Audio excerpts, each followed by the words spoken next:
اور وہ تمہارے گھروں سے تمہیں بے گھر کرنے کی کوشش میں لگے ہوئے ہیں۔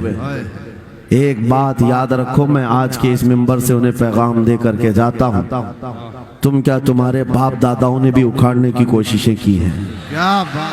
اور صرف یہ ایک خطہ نہیں ہے، ایک خطہ نہیں ہے، ان کیڑوں کی تو کوئی حیثیت نہیں، ان کا باپ اسرائیل مل کر غزہ کو کچھ نہیں کر سکا۔ قتل کرنے کا مطلب فنا کرنا نہیں ہوتا۔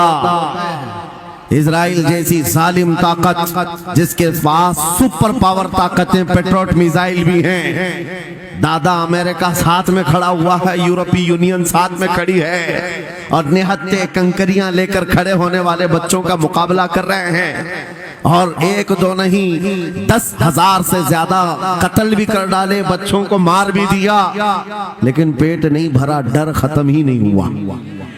وہ ڈر ابھی بھی ختم نہیں ہوا، ہزاروں کو قتل تو کر لیا، لیکن رات کی نیند اور چین ابھی بھی بیکار ہے، غارت ہے، کیونکہ انہیں اندازہ ہے اس بات کا کہ ان میں ایک بھی زندہ باقی رہ گیا تو کل کا وہ صلاح الدین بن سکتا ہے۔ تاریخ دہرائی جا سکتی ہے۔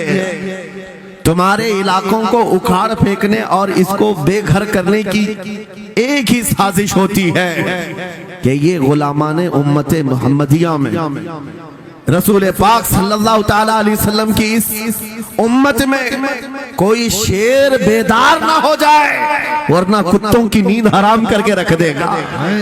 کیا بات! میرے عزیزو، اپنی ویلیو سمجھو، اپنی حیثیت سمجھو۔ جب تمہارے ساتھ بری نظر لگ جائے تو تمہارے عروج و ارتقاء کی منزلیں شروع ہو جاتی ہیں۔ ان ظالموں کو یہ تاریخ یاد ہونا چاہیے کہ جب میرے خواجہ سرکار غریب نواز ہندوستان تشریف لائے تھے، ان کے آنے کے بعد جو کچھ بھی ان کے ساتھ کیا گیا، ان کے باپ داداؤں نے تاریخ بتائی ہوگی۔ غریب نواز کو نکالنے کے لیے، ان کی جھوپڑی اجاڑنے کے لیے، ان کے خیمے کو توڑنے کے لیے، یہاں تک کہ سرکار غریب نواز جس درخت کے نیچے بیٹھے وہاں سے اٹھوا دیا، کیا نہیں کیا۔ لیکن آج تاریخ 800 سال کے بعد بھی زناٹے دار تھپڑ مار کر کے بتا رہی ہے، جس کو تم یہاں سے بے گھر کرنے کی کوشش کر رہے تھے، اللہ نے اسے ایسا بادشاہ بنایا، تمہاری حکومتیں 5 سال کے بعد ڈیل ڈول ہونے لگتی ہیں، اور اس مرد قلندر کی حکومت 800 سال سے چل رہی ہے، وہ بھی گردنوں پر نہیں، لاکھوں دلوں پر حکومت قائم ہے۔ کیا بات ہے! سبحان اللہ! قرآن میں اللہ فرماتا ہے وَأَمَّا مَا يَنْفَعُ النَّاسِ فَيَمْكُثُ فِي الْأَرْضِ، جو لوگوں کو نفع دیتا ہے وہ زمین میں برقرار رہتا ہے۔ قرآن کی آیت پڑھ کر کے میں تمہیں حوصلہ دیتا ہوں، تمہیں یہ حوصلہ دیتا ہوں۔ اللہ نے قرآن میں فرمایا اِنَّ أَرْضِي وَاسِعَةٌ، میری زمین بہت کشادہ ہے، میری زمین بہت کشادہ ہے۔ رب تعالیٰ فرماتا ہے وَلَقَدْ كَتَبْنَا فِي الزَّبُورِ مِن بَعْدِ الذِّكْرِ أَنَّ الْأَرْضَ يَرِثُهَا عِبَادِيَ الصَّالِحُونَ، ہم نے زبور میں یہ لکھ دیا ہے کہ ہم اس زمین کا وارث نیک بندوں کو بنائیں گے۔ سبحان اللہ! آپ اس بات کے خوف میں نہ رہے، اس بات کے خوف میں نہ رہے۔ عزیزان گرامی وقار، جو کام تمہیں کرنے کے لیے کہا گیا ہے وہ کیا ہے؟ وہ ایک ایسا انقلاب اس زمین سے آنا چاہیے، ایک ایسا انقلاب۔ آپ کو میں ایک بات بتا دوں، تاریخ میں جو تمہاری سچویشن اور تمہاری حالت کے مطابق ہو، میں وہ بات کرنے کی کوشش کرتا ہوں تاکہ تمہارے دل پر اثر ہو۔ آپ جس علاقے میں رہ رہے ہیں، آپ یہاں کے حالات بہتر جانتے ہیں۔ وہ دن یاد کرو جب نبی پاک صلی اللہ تعالیٰ علیہ وسلم نے اعلان نبوت فرمایا مکہ میں، اور اس کے بعد کفار و مشرکین کا ظلم شروع ہو گیا، غریب صحابہ کو پکڑ کر مارتے تھے۔ حضرت بلال حبشی، حضرت خبیب ابن عدی، حضرت خباب ابن العرد، حضرت زید بن دسنا، حضرت عمار بن یاسر، یہ وہ صحابہ ہیں جن کو صرف مارا نہیں گیا ہے، آگ میں تپایا گیا ہے، سب کر لیا۔ موب لنچنگ مکہ کے ظالم کرتے تھے بہت، اور ایک دن ایسا آیا، توجہ میں جو کہنے جا رہا ہوں، نبی پاک صلی اللہ تعالیٰ علیہ وسلم حرم پاک میں داخل ہوئے، مسجد حرم میں آئے، خانہ کعبہ کی چابی اس وقت عثمان بن شیبہ کے پاس ہوا کرتی تھی جو ایمان لائے ہوئے نہیں تھے. یہ حضرت عثمان غنی نہیں ہے، وہ دوسرے عثمان ہیں. عثمان بن شیبہ کے پاس کعبے کی چابی ہوتی تھی. حضور پاک صلی اللہ علیہ وسلم نے ان کے پاس آ کر کے کہا عثمان کعبے کی چابی دو، دروازہ کھول کے میں اندر جانا چاہتا ہوں. انہوں نے کہا نہیں، تم ہمارا دین چھوڑے ہوئے ہو، ہمارے دین سے تم برگشتہ ہو، میں تمہیں کعبے میں اندر آنے نہیں دوں گا. کس سے کہا؟ کائنات کے آقا و مولا رسول اللہ. حضور نے کچھ نہیں کہا.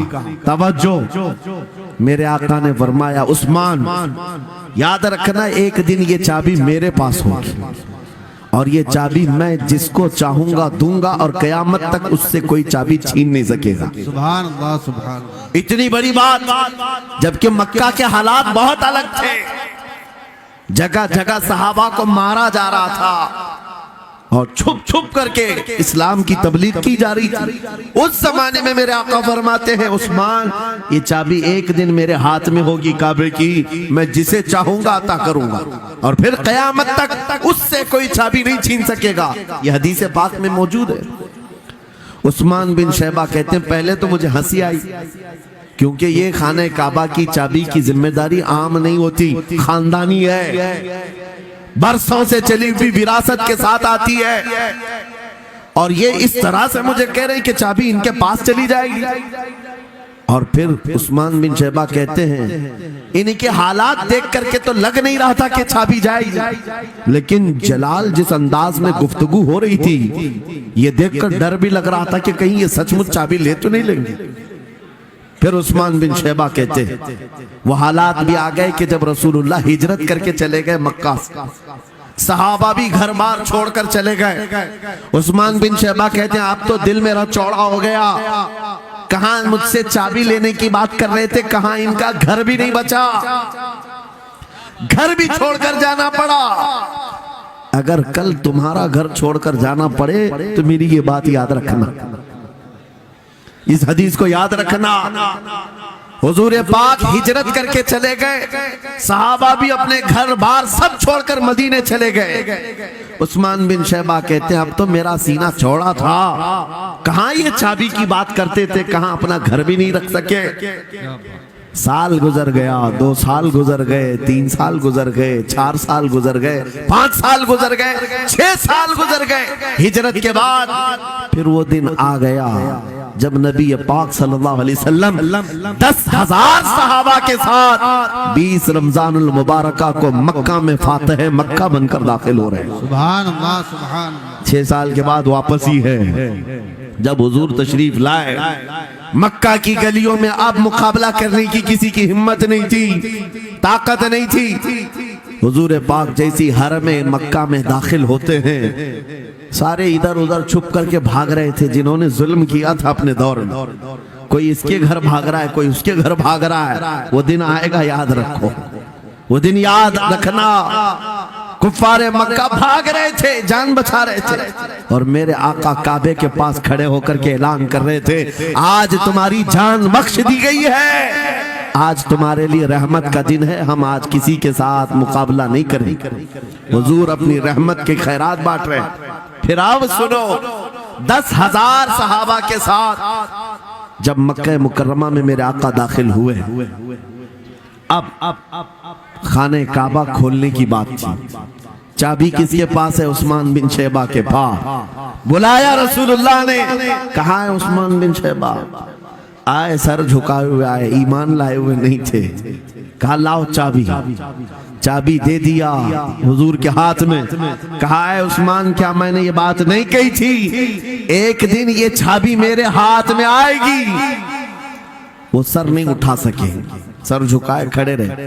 میرے آقا نے اپنے ہاتھوں سے چابی کھولا، خانہ کعبہ کا دروازہ کھولا اور وہاں سے سارے شرک و کفر کی آلائشوں کو پاک کیا. پھر اس کے بعد چابی بند کر کے اب سنو، میرے آقا باہر آئے اور فرمایا آج میں یہ چابی ایسے آدمی کے ہاتھ میں دوں گا جس سے قیامت تک کوئی چھین نہیں سکے. کیا بات ہے، سبحان. کتنا بڑا فرمان ہے میرے آقا کا.